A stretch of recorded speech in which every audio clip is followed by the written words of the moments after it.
All right, my name is Jace Dukart, and I'm actually my combined Master's of Accountancy, emphasizing in data analytics. Yes, I know it sounds completely boring to all of you, but to me it is actually a pretty cool aspect of my life. My presentation is entitled New Avenues with Native Americans, and basically what we're going to talk about is, so why would we conduct business with the Native American tribes? And as we can see, like, doing business with the tribes is completely different than doing business in a bureaucratic society with suit and ties and boardrooms. It's completely different because our cultures are completely different. We'll also talk about the old way of doing business, why is there tension, which is obviously a given at most of this point, how to change the way we do business, and that's with one of the books I read, Working in Indian Country by Larry Kuhn. He was a U.S. contractor, and he wrote a book, kind of like a handbook, about how Caucasians can do business with Native Americans in a respectful manner, and what to change for better relations. So why would we do business with Native American tribes? Well, after all, there's 562 recognized tribal governments across the United States, mostly in Alaska, but spread across the contiguous United States. So in contrast, there's 192 countries in the world, so about 3 times the amount of tribal governments is there to foreign countries. And since these have sovereign governments, they're almost considered foreign governments in themselves. So if you want to open up new markets into different foreign entities, why not go to your homeland and figure out where the reservations are? See, tribal corporations receive the same exemptions as the tribes themselves, so they're exempt from federal tax and they're exempt from state sales tax. And also they get immunity in tribal court and state court, so the tribal corporations cannot be sued.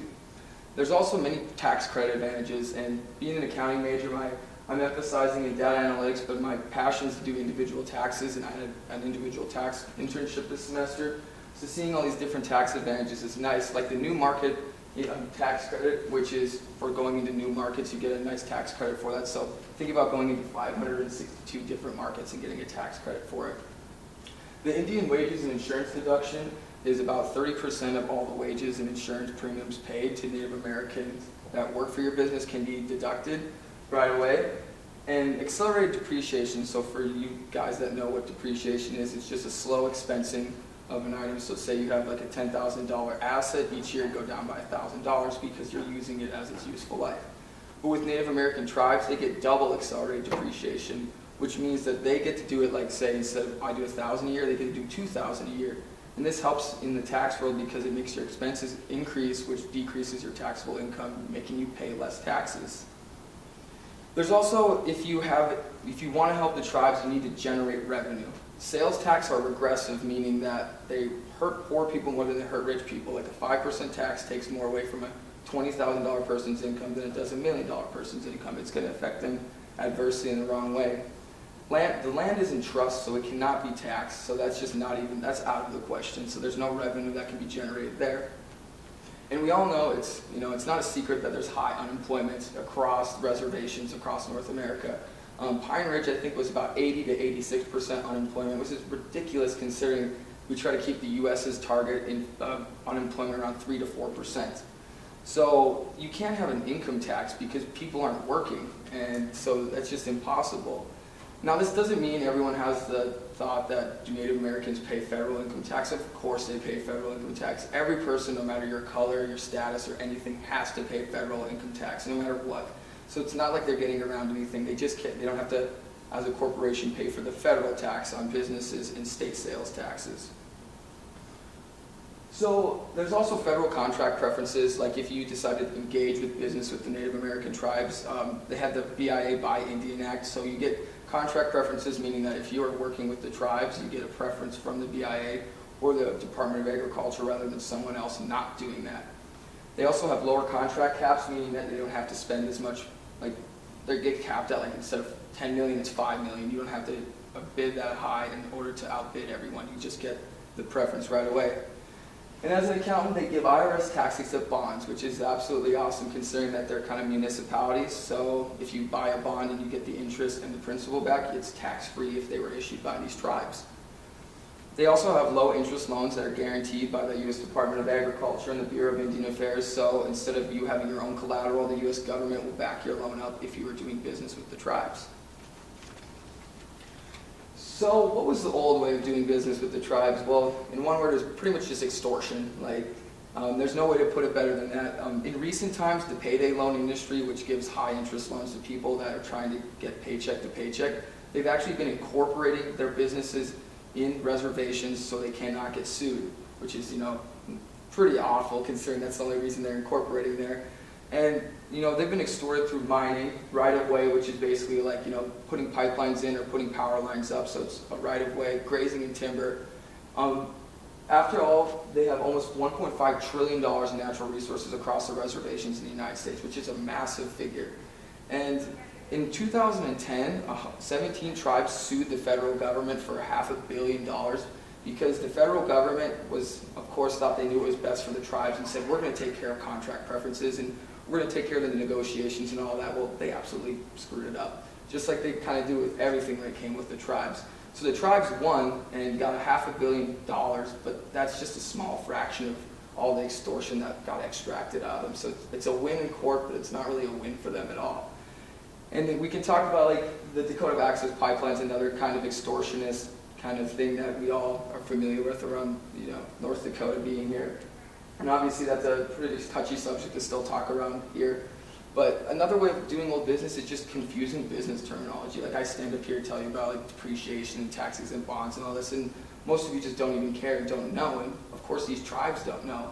So you have to break it down and make it easier for them to understand. And of course there's the boardroom style, like I'm wearing a suit today and all that kind of stuff. But that's not how they do it. And now we're going to talk about the tension. So who's responsible for the tension between the tribes? Is it Columbus for discovering America? Well, Columbus didn't discover America. I mean, everyone knows that.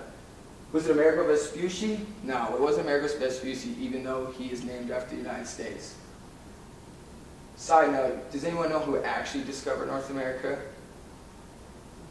It wasn't SpongeBob, but it was Leif Erikson 500 years before Christopher Columbus. And that's a little known fact that people don't understand because we talk about Columbus discovering America. He didn't even discover America, he crashed in the Caribbean. And Leif Erikson actually landed in Canada in, I think it was 1092 or something like that. So he's about 500 years before Christopher Columbus. See, I'm just going to touch on tension with the tribes a little bit. A better person to talk to would be Dr. Birgit Hans because this is her study of interest, right?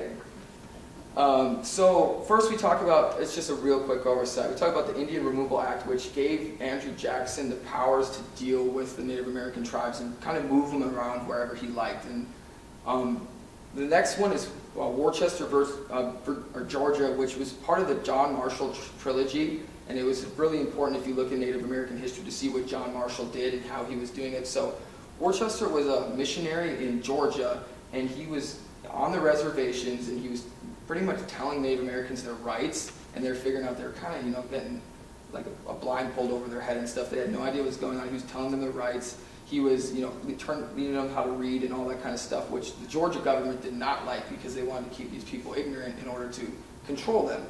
So John Marshall ruled that, they have control over their sovereign states and all that stuff. And the most famous quote from Andrew Jackson was, "John Marshall has made his decision, now let him enforce it."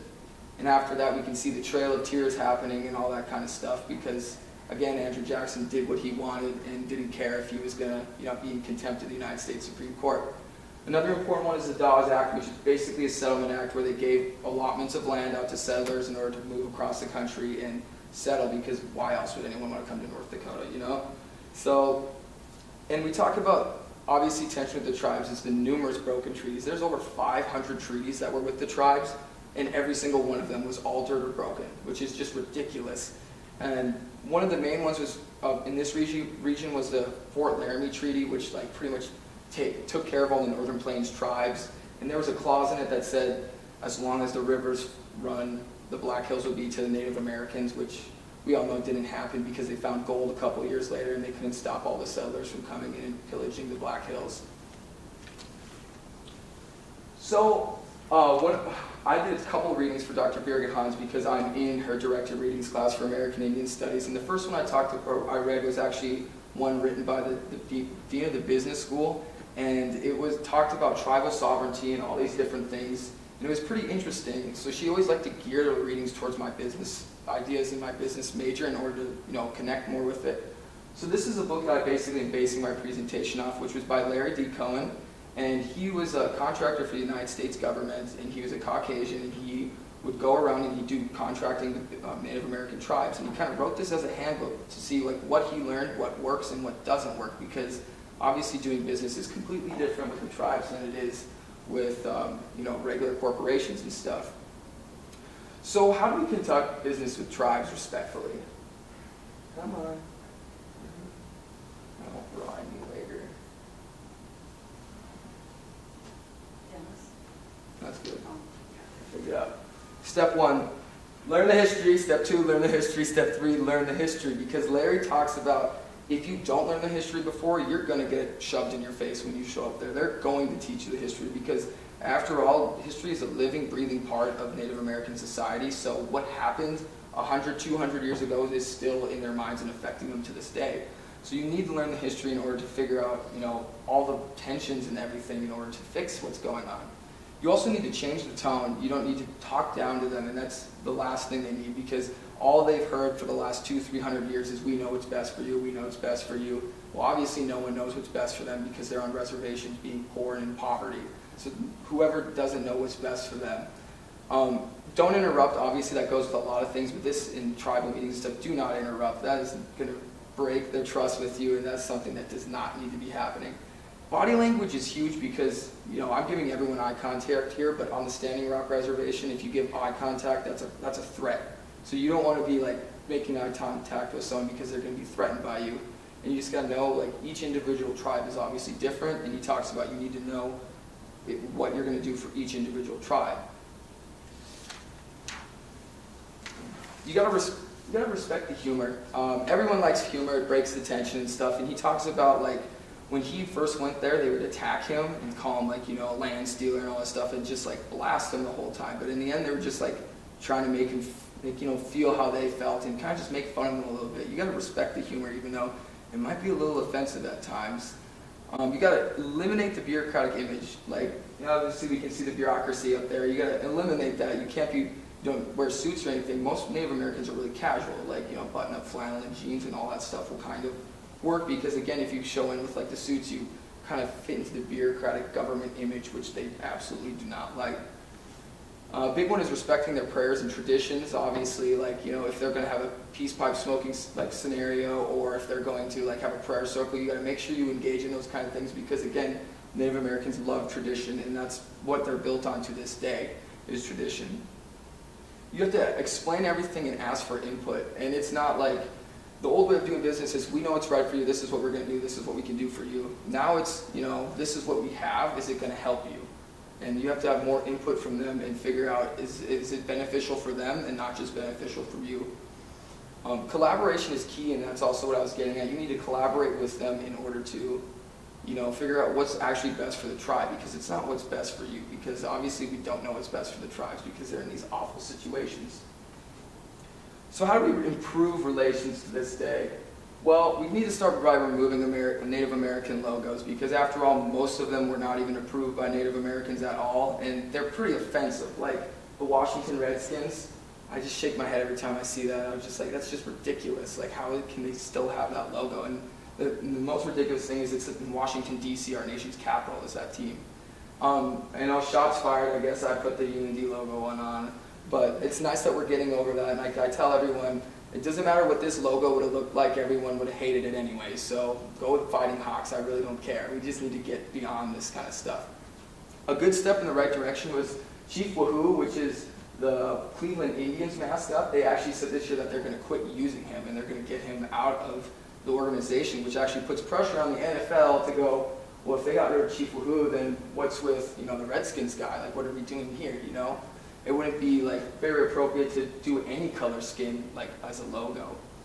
We need to eliminate the stereotypes because everyone's heard them, and that's just not okay. We need to eliminate not just the stereotypes for Native Americans, but across all cultures, because that's in the end giving us tension and keeps us divided. We need to figure out why we're the same, and then we can get over our issues. A big thing is rewriting the history books, because I've heard like one time someone was telling me, he's like, oh, February's Black History Month. Why don't we have White History Month? Open up a history book. You know what I mean? Go to a history class. What is it? It's all white history. And the biggest thing about rewriting the history books is we got to like unsanitize them.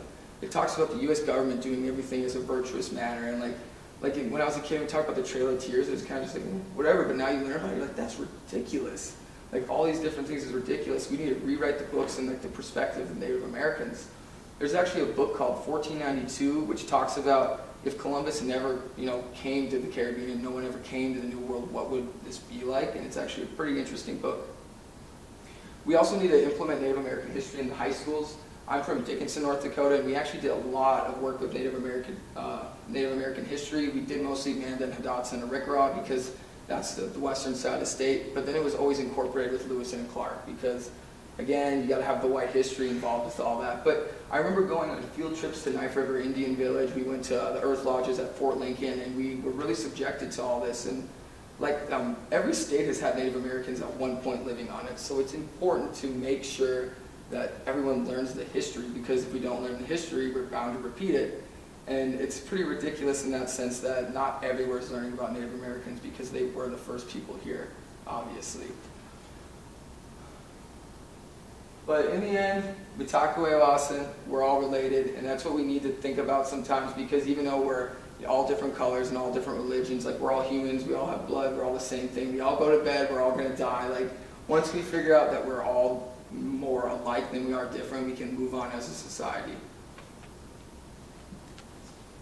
Any questions? When you said tribal corporations on your why do business? Yeah. You said they're taxed the same as tribes themselves. Were you talking about the Alaska Native corporations? All of the tribes. So if you have like a tribal corporation and it's incorporated on the reservation, then it won't be taxed at the federal level because it's treated just like a tribe, like a tribal entity. Because in most of the time, the tribes own these corporations that are on the reservations because they need a generation of revenue somehow. And like I said, if you care about the tribes, you'd want to help them generate revenue because they absolutely have no way to generate revenue unless they get rid of their natural resources, which are pretty much depleted at this point through all the extortion that's happened.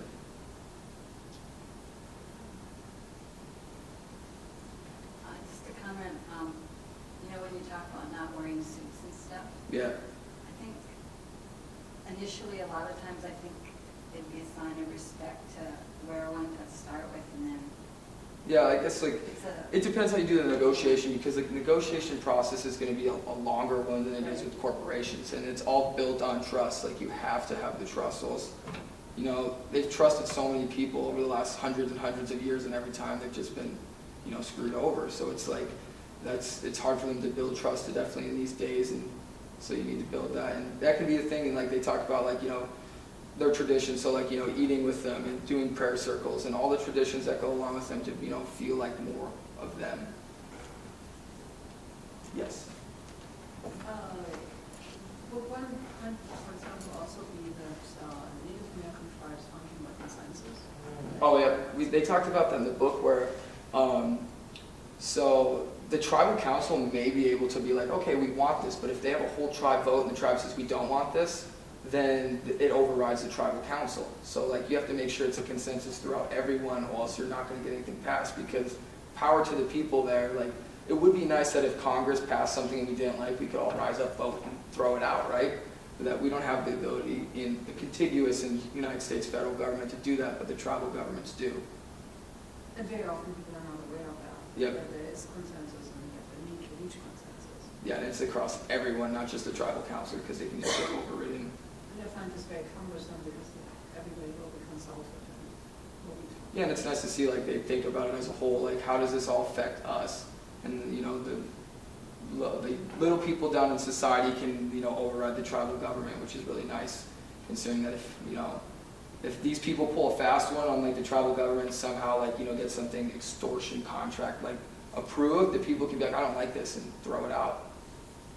So there's two kind of checks and balances when it comes to that.